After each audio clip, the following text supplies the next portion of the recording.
Coming up on this episode of Crime Family. The disappearance of the Millbrook twins. And it's just unfortunate because of the area that this crime happened in. It's a very low-income area and very marginalized, so it never got really a whole lot of attention. So after the girls left, they were supposed to be heading home, but that's when the trail goes cold. They never end up getting home. It's annoying because that 24 hours is so critical, and if they start an investigation early, then maybe they can find the missing person before something worse happens. That someone had called the police to report seeing the girls leaving, but never described leaving where. Leaving the city, leaving the neighborhood, leaving the state. And I don't know why they were scared. Someone's following them, that's why. He said, "We think a terrible injustice has been done for the last 20 years, and for some unknown reason, the girls were removed from the system, and there's also no report saying why they were removed."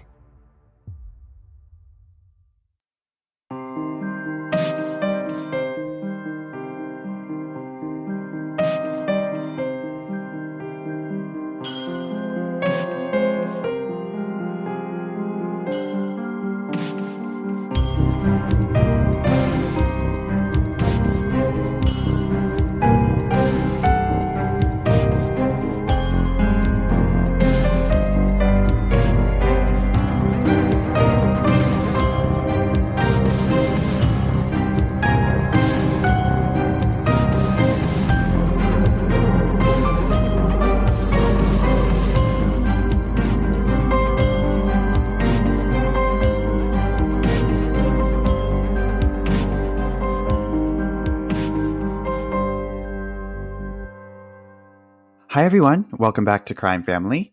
Before we start today's episode, we just want to let you know about our Patreon community. If you like the show and you want exclusive extras like ad-free content, bonus episodes, a private community to connect with us, free merch, and an exclusive new true crime series, Doc Talk, consider becoming a patron. Doc Talk is like a book club for true crime documentaries. Each month we'll select a new doc to watch and discuss it in full. We'll take your questions and discuss the topics you want. You have access to this exclusive new series at a Tier 3 membership, as well as all the other extras I mentioned. Join us on Patreon to continue the true crime conversation and build a community. We'd love to have you. By signing up today, you'll also get automatic access to our bonus episodes, including one about Sarah Boone, known as the Suitcase Killer, one about the updates in the Adnan Syed case, and a Halloween one. So check out the show notes for the link to become a patron today, or go to patreon.com/crimefamilypodcast. Also, we've recently launched our exclusive merch store on Redbubble. We're so excited to have the official Crime Family logo and designs on everything from t-shirts to stickers to mugs and hats. Check out our merch store to help support the show at the link in the show notes. So for this week's episode, Steph is going to be telling us about a case that she's been researching. So Steph, take it away.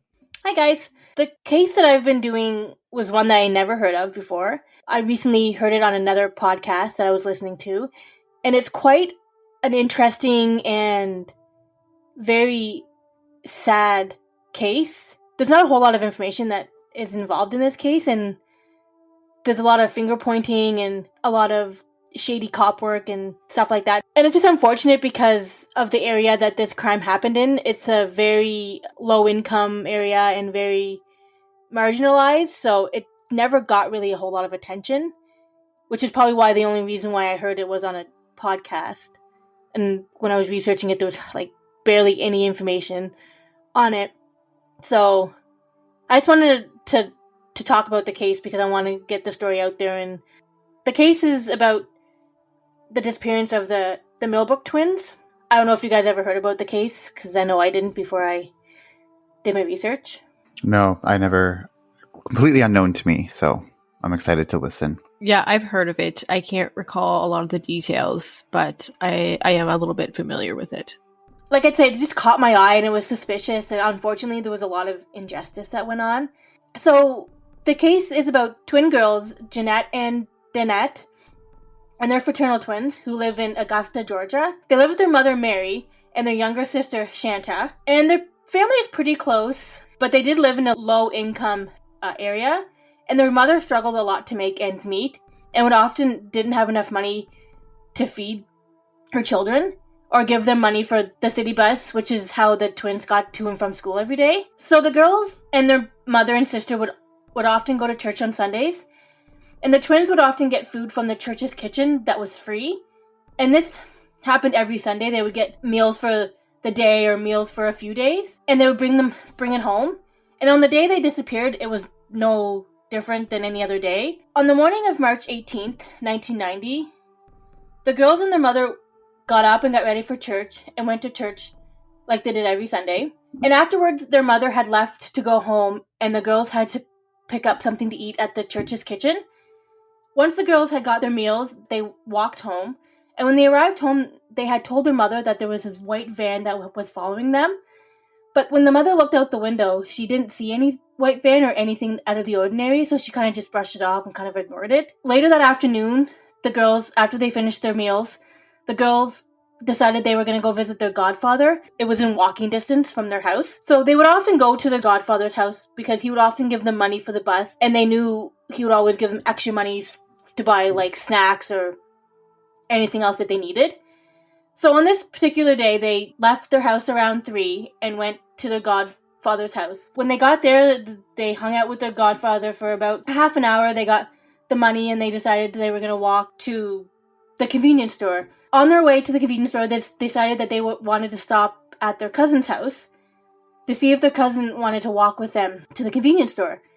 But the cousin's mother would not let them, so their aunt would not let them go because it was getting late and it was almost time for supper. So the girls had left their house and started walking towards the convenience store and decided to go to visit their older sister who lived a few blocks away to see if she could walk them to the convenience store and home. So when she got there, she had asked their sister if she could walk with them, but her sister also said no because she just had a baby like a couple days ago and she was tired and she didn't want to walk with them. She thought it was weird that the twins would ask to walk with them because they were 15-year-old twins and they were together. So for them to ask for her to walk with them to the convenience store and home was a little odd to them, but she didn't really think anything of it. She just said, no, I'm too tired. I don't really feel like walking. So the girls just left and they ended up going to the convenience store. And at the convenience store, they bought chips and some pop and some other little snacks for their week at school. And the clerk said that the girls seemed normal. They were very happy. Nothing seemed out of the ordinary. So after the girls left, they were supposed to be heading home. But that's when the trail goes cold. They never end up getting home. Later that evening, the girls' mother was getting nervous because the girls weren't home for supper. So when the mother called the godfather to see if the girls actually went to his house, he said they had left around 3:30, 4 o'clock to go to the convenience store. So she then called the cousin because she knew the cousin lived close to the convenience store. And she said, yeah, the girls were here and had asked if she could walk them home, but she didn't. She then called their sister because they knew that she was close by to the convenience store and see if they stopped by and see if she saw them. And she said, yeah, they had came in, said hello, and had asked again if I could walk them home into the convenience store. But then she also said no. So the mother was starting to get a little bit panicky. She was kind of wondering why the girls kept asking someone to walk them to the convenience store. Like, were they scared? Was somebody following them? Was something making them nervous? She just wasn't sure. So an hour went by and the girls still haven't showed up. Well, that's when she got some of the neighbors together and she decided to go do a search on her own just to make sure maybe the girls lost track of time. Maybe they were taking a different route home just to see if she could find them or know anything about where their whereabouts were. So after a couple hours of searching on her own, she didn't find anything and the girls still weren't in contact with their family. So this is when she decided to call the local police station. But when she spoke with the police officer, he told her that she needed to wait 24 hours before she could make a report. And we've heard this all before, you always have to wait the 24 hours before you can report a person missing. Which is I feel really frustrating. In all these cases, I feel, even though I can understand and I get why that's a thing, because many people will return or they will hear from them within 24 hours. So it's kind of a waste of resources to have to, start a search when they're just going to show up anyway. But for the ones that don't show up, it's annoying because that 24 hours is so critical. And if they start an investigation early, then maybe they can find the missing person before something worse happens, So it's just annoying, even though I understand it. And I can't imagine, it's frustrating for me just listening to it. I couldn't imagine for as to be the family of the missing person who's being told that you have to wait 24 hours when something's wrong. I don't understand it when it's a kid or somebody under like 19 or a minor that you have to wait. I'd feel like that would be priority. And even if they are 15, still look for them right away, I feel, but guess not. But I think maybe it's because like there's a lot of kids that run away or like don't talk to their parents for a day or something. I don't know. I mean, it still should be priority, but I feel like maybe they just think that, a lot of times it's just a kid being rebellious. I guess, yeah. But especially when they don't have any prior history of running away or there's nothing that would prompt them to do that, you'd think that would be a little bit more startling than just, lumping everybody in with they're just a kid and they'll be back. But yeah, we talk about this all the time, but yeah. Yeah. And I was saying, and then I was going to say while you were saying that, I was thinking, okay, maybe they should do it on a case by case basis, depending, but every person's going to go to the police station and say, no, this is unusual, so everyone's going to, obviously it's your child, it's your family, you're going to think it's a number one priority, right? So they can't really do case by case basis because everyone's going to say, I guess like, that's no, true. This is unusual.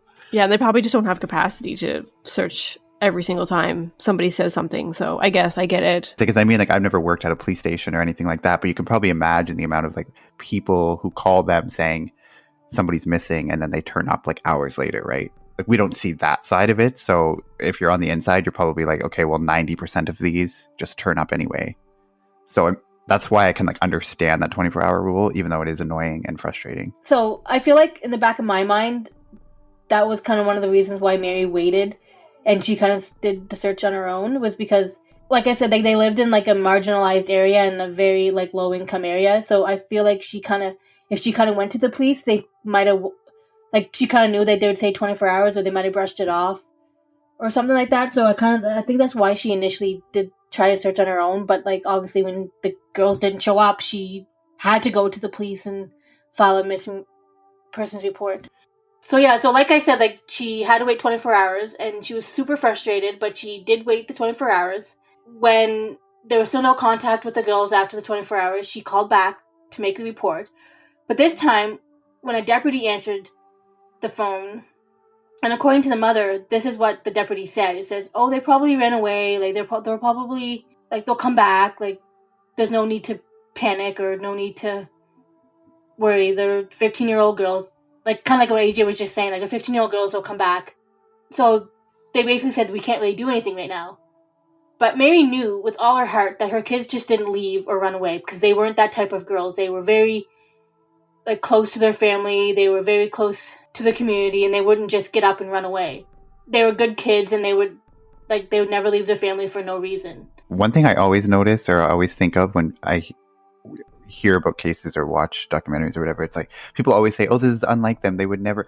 I find it a lot too for people when like deaths are ruled a suicide. People always say, well, they would never be the type to commit suicide. And it's like, well, you don't really know what's going on with someone, right? Like, so it is possible that these things could happen. Like, oh, they would never be the type to run away, they've never done it before. But I always think like, well, they wouldn't tell you if they were going to run away. You know what I mean? So maybe I just think a lot of times people say that, like, well, no, they didn't run away because they're not that type of person. Well, no one thinks that someone's that type of person until it happens, right? That's just my 2 cents. Do you guys like feel the same way about that I do though? Like, that's just something I always find when I watch these kind of things with people run away, or if it's suspected it was a suicide or something, and people always say like, oh, they're never that type of person, they would never do that. When it's like, well, you don't really know until it happens. That, I don't know. Yeah, I think a lot of suicides especially are out of the blue because, I mean, you even see celebrities that are in the like public eye that seem to be really happy. Like, I'm thinking of Robin Williams, for example. Like, he's a comedian. He always seemed happy, but yet he was struggling. And that was a surprise for people that didn't know him that well, I guess, maybe his family. But there are examples out there where people just commit suicide and they have no prior, anything leading up to that anybody would suspect. So it could happen. Yeah, like I was, I don't know if you guys watched, the recent Unsolved Mysteries. There's an episode on there about, like, they ruled the death a suicide, but the family was saying no, like, no one would ever, she wouldn't do that. So I always just think of that when I see those kind of cases, because it's like, most people suffer in silence until they commit suicide or, like, attempt it, right? So this might not be something that you would confide in someone. So when people always say, oh, they're never that type of person, it's like, well, you just never quite know. But anyway, that's just my 2 cents. I think a lot of people try and hide it, so they overcompensate by acting really happy so that people don't suspect anything when, really they are the saddest ones on the inside. So you never know. Yeah. Yeah. And that's just my observation from the outside. Obviously, I don't know any of these people personally. So I guess if someone who knows them and their family member says that's not like them, then obviously take their word for it over someone who doesn't even know them. But anyway, that's just my opinion.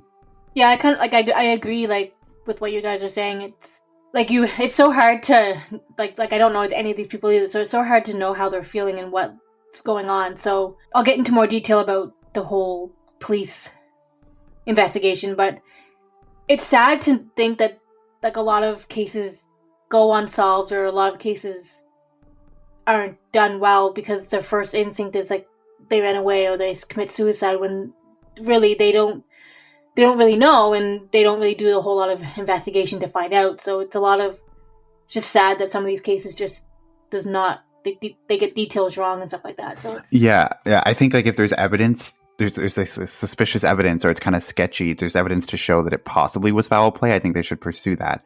But but sometimes deaths are ruled a homicide, and then the family will, or suicide, but then the family will fight and say, no, that's not, when there's not much other evidence to suggest anything else. So I think that's kind of where, but in a lot of cases, yeah, there are lots of other evidence to show that it was foul play, but they stick with the suicide theory, which is also crazy. So just varies, I guess. So like I said, she was super frustrated that the police kind of just brushed it off like they were runaways, but she knew that her kids, her girls, would not just run away. They were good kids, and they wouldn't just leave their family like that without telling anybody. Mary goes on to say in an interview by Oxygen that the police did nothing about the disappearance of the girls, and the family was basically on their own to find them themselves. When Mary told the girls' father, John Millbrook, who's not really in the picture in the family, he's kind of estranged from them, he says he never wanted to look for them. He told their oldest daughter that if the police came to question him, that he was dead, and if they came looking for him, that he was dead, and that he just didn't want anybody to question him or look for the girls. Which kind of to me seems really suspicious. Why wouldn't you want to look for your daughters? I guess he had so many mixed emotions about the whole thing, and I guess he just didn't know how to feel about it. But I mean, they were your kids. You think you'd want to go look for them. The case kind of went cold after that, and nothing really happened. And about a year later, in April of 1991, an investigator had informed the family that the girls could no longer be compelled to return home, and that they were still considering them a runaway. Nothing was done. They never even looked into it after a year, and they said it's been a year now. They haven't showed up at their house. There's nothing really they can do. They're not really, they're not compelled to come back home. So there's basically nothing we can do. So the family later told the local CBS News 12 that someone had called the police to report seeing the girls leaving, but never described leaving where. Leaving the city, leaving the neighborhood, leaving the state. And that was never explained. Someone saw them leaving, but they never gave a description of where they were leaving. And so the police never looked into it, and they just said, oh, they left, case closed. There are also several other mistakes, according to the family, that were made in the original report. Their last name was spelled wrong, and Jeanette's middle name was put as Latricia, when her actual middle name is Latrice. And these mistakes were never changed, according to the family. And I actually looked it up. I see if I could find any, anywhere where the report was, and I actually came across an article that also stated that the girls' names were never changed to this day. Their information, their name was spelled wrong and her middle name was spelled wrong till this day. So nothing was ever changed in the original report. So the family was basically on their own trying to search for their family. They tried every avenue, and things just seemed to not going obviously that well. And there was nothing really new information until 2 years later, in 1993, when again someone informed the National Center for Missing and Exploited Children, that the twins had been found, but there was no lead on that. And eventually, and then when they went to go look at the original case file, the case file had also disappeared. And when they went to go see who that call came from, they couldn't trace the call of who sent that call. So again, there was no lead, there was no follow-up to any of those allegations of them either being found. What? So someone called in and said that they were found? Yeah. Someone called or informed the National Center for Missing and Exploited Children to report that the twins were found. But when they went to go talk to that person, they had no information on who that person was who called. There was no trace of the phone call or the recording of the phone call. And when they went to go look at the original case file, the case file was missing as well. How did something like that happen? And again, that was that, and the case was closed again, and nobody ever followed up or followed the leads or looked any further into that. So they don't know who this person was that called in. That's so weird. But did they not go and check to see if they actually were found? Like, someone just calls in and be like, they're found, okay, case closed kind of thing? Like, that just... No, there was no really information on if they went to go look for it. Like, I looked everywhere in different sources, and it didn't really say they went to go look for them. It just kind of said, like, what I just read. But... Well, so someone called in, and then they couldn't find the person who called in, but they also didn't check if they were found, which is weird. I mean, I guess I could just call the family and say, were your kids found, and they would find out. But around the same time that this call came in, skeletons of an unidentified black female was discovered in Aitkin County, and the remains were found near Highway 191 in Atkins County in South Carolina. And the family at the time said that the facial reconstruction of the bones could be Jeannette, but they were told that it was neither Jeannette or Dannette. But they never gave a reason why they said that it wasn't them. At this point, the family is pretty frustrated and devastated with how this case was going, and how they were being treated, and how there was just a lot of injustice being had. But it was just one body that was found, right? Yes. Like one skeleton? Yeah. But there was no other information that ever came out about that. Like, I looked and I searched and I couldn't find any other information of who the body was. It was just like a Jane Doe. They never did say who the body belonged to. I mean, they might not have DNA, but I mean, they probably have other tools that can rule out, certain, or narrow it down. So I guess, and it's possible they did tests and were like, well, no, it doesn't fit the description, or it's not them. But like I said, even if it wasn't them, they never give a reason of why they think it's not them, or Jeannette or Dannette. At this point, the family was pretty devastated, but also very frustrating in how the case was being dealt with and how they were being treated. It wasn't until 2004 when Shanta, who was only 12 when the girls went missing, she started a quest to get the case reopened by calling the local police department regularly and trying to get them involved. She tells Huffington Post that she's been trying for years to get the police involved again, and they would tell her that there's nothing they could do. They were also told that at the time of the girls' disappearance, someone had told the police that the girls were removed from their home and placed in foster care, but those allegations were quickly turned away and turned out to be false because, yes, there was somebody in the family that was put in foster care, but it wasn't the twins. They just got their information mixed up, I guess. So there was just a lot of different information going on, and a lot of just the case not being handled well. Shanta never gave up, and on June 5th, 2013, a Richmond County sheriff by the name of Richard Roundtree, who was elected in 2012, announced he would reopen the case. He said, "We think there has been a terrible injustice has been done for the last 20 years, and for some unknown reason, the girls were removed from the system, and there's also no report saying why they were removed." Roundtree wasn't really familiar with the case, so he started interviewing, by then the retired lead detective, and got the girls' DNA, and as well as their mothers, into the database. But the searches came back empty, so they finally got DNA put into the database after all these years, after 20 years. But this came back empty as to no matches in the system. But what I can't get past is why were they removed from like the missing children? Like that's still like, even when I was talking about it earlier, like I don't understand how it's one random phone call somebody could be like, oh, they were found, so let's remove them from the system, and nobody ever thought anything of it. I've never heard of that happening before. But like, how does that happen? Well, Roundtree, the guy who reopened the case, was also unable to find out who made that call. Like he said he was searched and he still couldn't find out who made that call. So I don't know if it was actually what it was, but for them not to find any information on who made that call, it seems really odd to me. But also, somebody would have had to go in and remove them from the database. So, like, that is suspicious in and of itself. Like, it doesn't just happen, I guess. I mean, unless it was like a technical glitch or something. But somebody would have had to go in, or not from the database, but whatever, remove them from the system or whatever, like, from the list of missing children. Like, that to me is weird. So, I mean, kind of has cover up all over it. Like, somebody who would have access to that system would have to go in and remove them.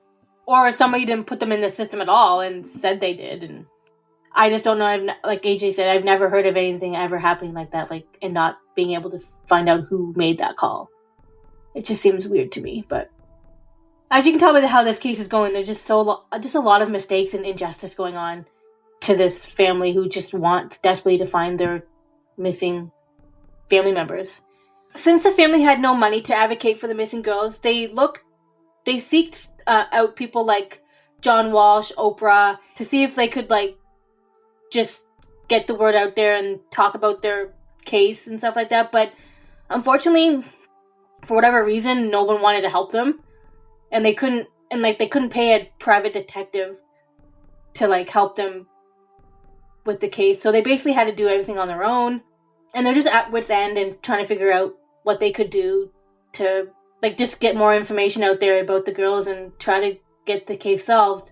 They were doing it for years, many years by themselves, and they were starting to get overwhelmed and stressed, but they knew they had to continue on and find the girls or know what happened to them.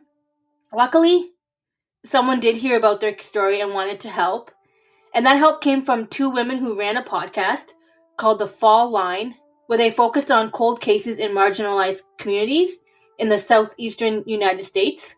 And they premiered their season with the Millbrook twins in 2017.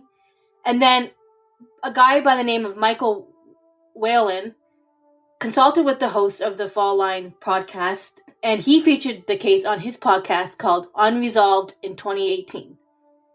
And with those two podcasts, the case started to get noticed, and a big billboard went up to help publicize an award of $8,000 that was raised and was for anyone who had any information or that could help lead the case in a new direction. So they finally were starting to get the word out there and get more people involved in their case and looking into the case. A lot of other places, people were starting to get involved in the case.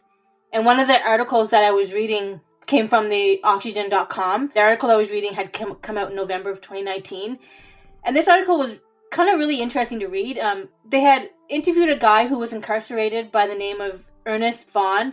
And he suggested that John Millbrook, the twins' father, knows what happened to the girls and knows that the girls are dead. And this is what he's telling the Oxygen.com journalist. So he goes on to say that he knows what happened to the girls because he was there that night when they disappeared. And he didn't really want any, like he said John, their father, never really wanted anything to do with the girls and didn't want the mother or the sister looking for them either. And Vaughn goes on to say that John knows his daughters are dead and that he went crazy because of it. Vaughn has connections with John because John spent time in prison for helping dispose of a body in 1996 after the victim was killed by Vaughn. And according to court documents, John was sentenced to 4 years in prison for concealing a death, but there is no other information stating how long he actually spent in jail. So Vaughn knows John and hung out with John around the time that the girls disappeared. And Vaughn says that he spent time at John's house where he says this was a place where people used drugs and a lot of drug dealing was going on. Vaughn continues to tell Oxygen.com that he went there when he was just 12 years old and he had witnessed what he says led to the murders of the twins. He gave account of what happened to a former prosecutor, Laura Coots, and former homicide detective, Paige Reynolds, who gave the case a fresh look. He claims that one of the twins got drunk while the two were at their dad's home, and that some of the men that were at the home, Vaughn says there was like between 8 to 9 men at the home at the time, at the apartment, and that they took advantage of her, and the other twin didn't know what to do. No one did anything in the apartment while these guys were taking advantage of one of the twins. He doesn't say which twin got drunk and they were taken advantage of, but it doesn't sound like a very good situation either way. He then continues to say that he witnessed that one of the men hit the twin that was just sitting there in the back of the head, and she fell back and hit her head on the table. And apparently the other twin was screaming, and the other people were told just to leave. Vaughn thinks that the girls were killed and dumped nearby.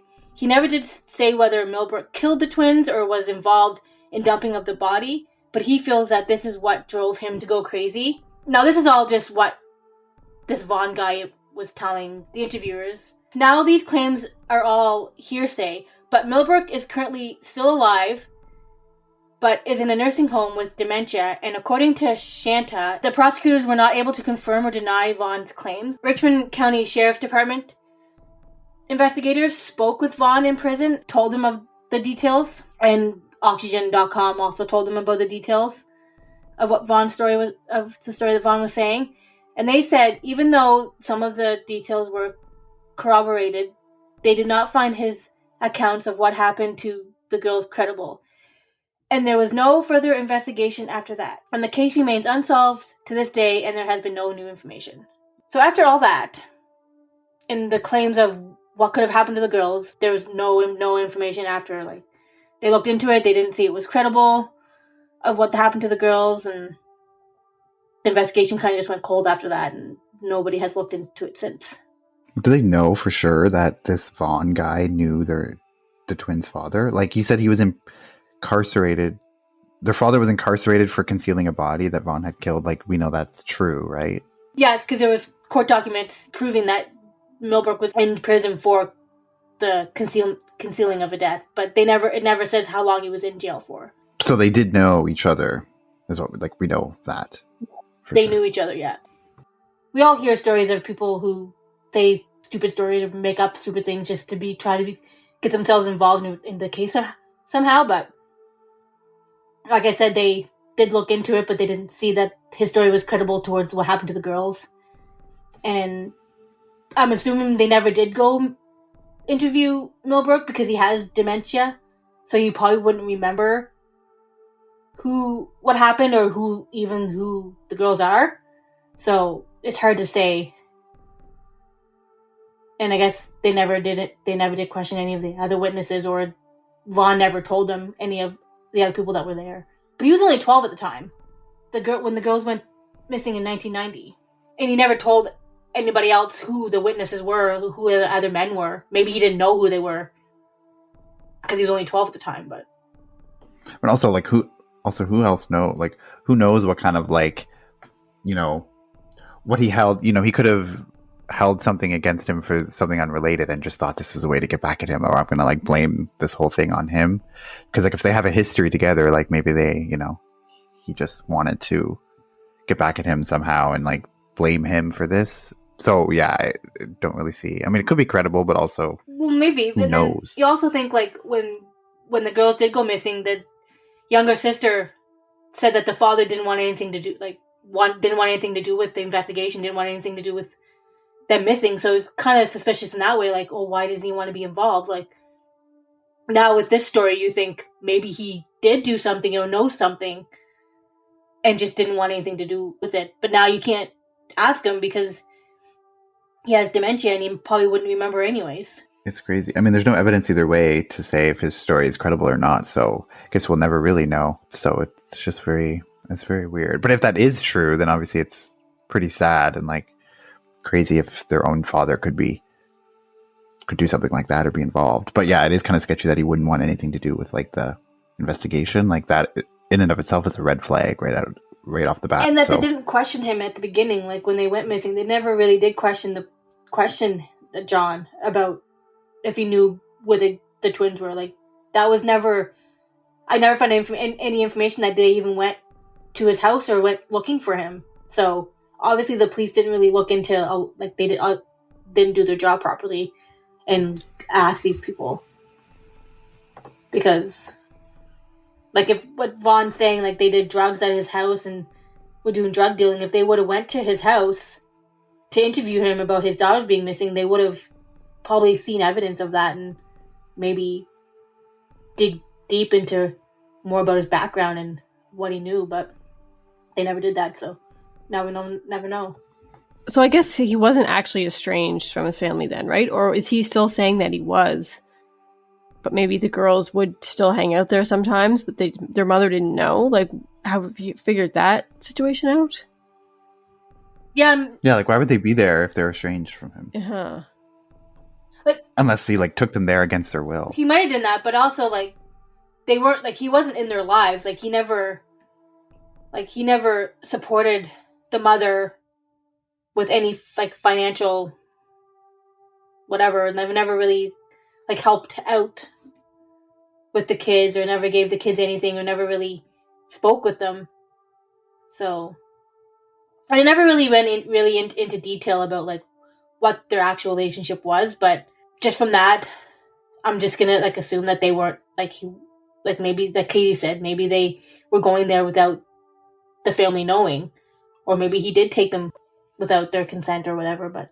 Did he have a white van? Because didn't you say at the beginning there was somebody in a white van following them? Like, did that ever go anywhere? Did they look into that? No, they never, because the mother never really mentioned that, because she kind of just brushed it off as nothing, because when she... But wouldn't they know, like, oh, that's his van? I mean, maybe not, I guess, if they're not in his life. Yeah, if they don't know him, they might not. Yeah. Like, when the girls came home and they mentioned the white van, the mother looked out the window and didn't see any white van in the premises or anything out of the ordinary, so she wouldn't know really what was white, but she wouldn't really say, oh, that's the van that the kids were talking about. But if she never saw the van herself, and that was just the girls saying that, then... But, like, why would they... I mean, I feel like that has to be true. Why would they say that if it wasn't? Like, if they would just come and say, there's a white van following us? Like, I feel like you wouldn't just say that unless it was true. On the way home, they kept stopping at different places to ask for if they could walk them home. Because obviously they were nervous about something. They wouldn't just... But why wouldn't they say also, too? Like, that's kind of weird, too. Why wouldn't they just say, like, this is why someone needs to... Or is that why they said? Because someone was following them? That's why they wanted someone to walk with them? I think so, yeah. But even if they were 15 and they were like, there's somebody following us in a van, we don't want to walk home by ourselves, you'd think that their family's not going to be like, oh, like, yeah, too bad. And oh, don't worry about it. Just go. Get out of here. Yeah. And, like, oh, I don't know why they were scared. Like, someone's following them. That's why. Yeah, your 15-year-old is saying someone's following them in a white van. Like, wouldn't anybody be like, okay, we're gonna go with you? Like, maybe they didn't mention the van. Maybe weird. They just didn't want. Maybe they just asked for someone to walk with them and not explaining why.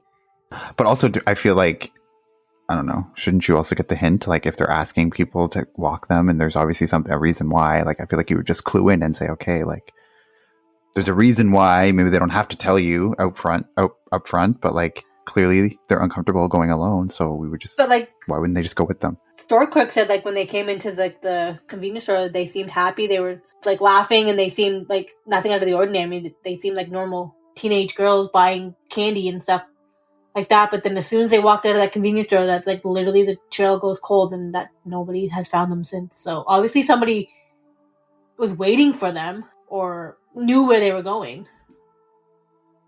That's just my opinion. I don't really know.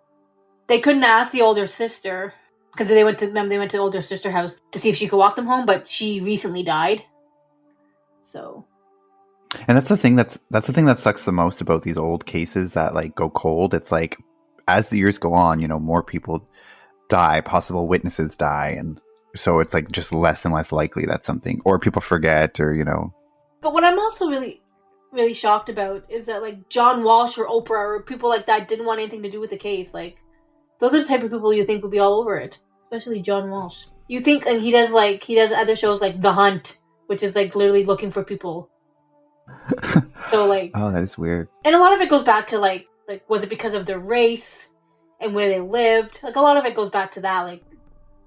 But I don't think, but that wouldn't be a reason for Oprah. No. Like, you know, she would want to, you know, if it was like a missing black twins who were missing, like, she'd be wanting to showcase them.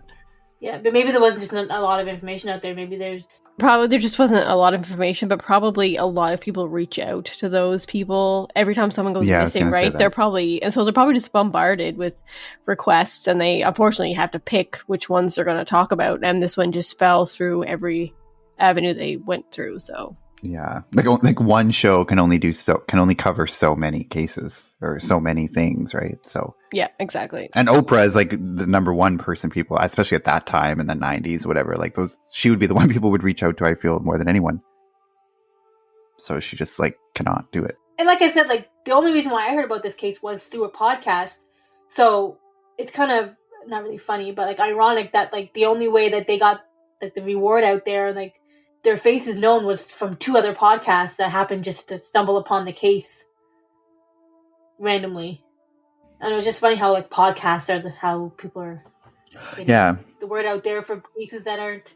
Podcasts are like the new version of like the Oprah Show or like America's Most Wanted or something now. It's like a whole new medium for cases to get recognition. But also I just feel like it would be so hard for the family, like so frustrating too, because you see certain cases that become sensations and you hear about them all the time, and then there's other cases that go virtually. Like it's so wild to me, like when you find a case that is so crazy and so mysterious and like no one's heard of it, which is so weird. You think those would be the cases, especially this one, like it kind of has that, element of these people in jail are coming out with these stories and they vanish without a trace. Like that's the kind of stuff that people usually are all over. So it's just crazy how some get traction and others don't. And like you said, maybe it was because of their race. If it's like they're black, maybe that's just a reason why they just don't get enough attention, which is so sad. And it's very possible when and then a case like Gabby Petito, she's a white woman, and you heard so much about that case and then some. Like you knew everything you wanted to know about that case at some point. So it's just crazy to me. And doesn't it seem like it's always those cases too? It's always cases that you don't hear about, or not always, but many times the cases that you don't hear about, it's like they are from a minority group, or they were poor or like impoverished and stuff. Like I feel like those are always the one. It's like just interesting how that always works out that way. Yeah, it definitely is interesting. They get like swept under the rug, or just because of the history, like the community doesn't feel like they can reach out to anybody, so it doesn't get out there because, they're just not getting it out there themselves because of those reasons. So, yeah.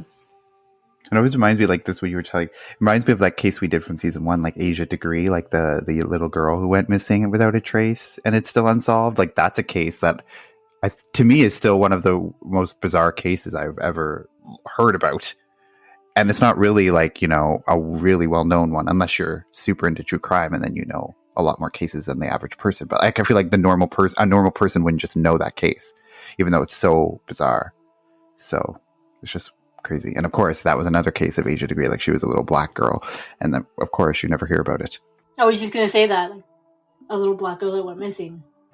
Yeah, under like super bizarre circumstances that you never really hear in any other case. Like that was the one where she just walked out in the middle of the night, like a little 4-year-old. Like it's still so wild. So it's just like interesting when you think about which cases get media attention and which ones don't. So that does it for this episode of Crime Family. Thank you so much for listening. Just remember, if you like the show and you want some more exclusive content, be sure to join us on Patreon. We'll put the link in the show notes or at patreon.com/crimefamilypodcast. You can also check out our merch store on Redbubble. We'll put a link to that in the show notes as well. And as always, you can follow us on all the social medias, Crime Family Podcast on Instagram or Crime Family Pod 1 on Twitter. And our Facebook is Crime Family Podcast as well. And check out our website, crimefamilypodcast.ca. And be sure to send us case suggestions. We love hearing suggestions, and we're always open to, there's so many cases out there, ones we probably never heard of. So if there's a really interesting case that we haven't covered and you want us to take a look at it and cover it on the show, be sure to let us know. And yeah, thank you so much for listening, and we'll be back next week with another episode. So thanks so much and take care. Bye. Bye. Bye.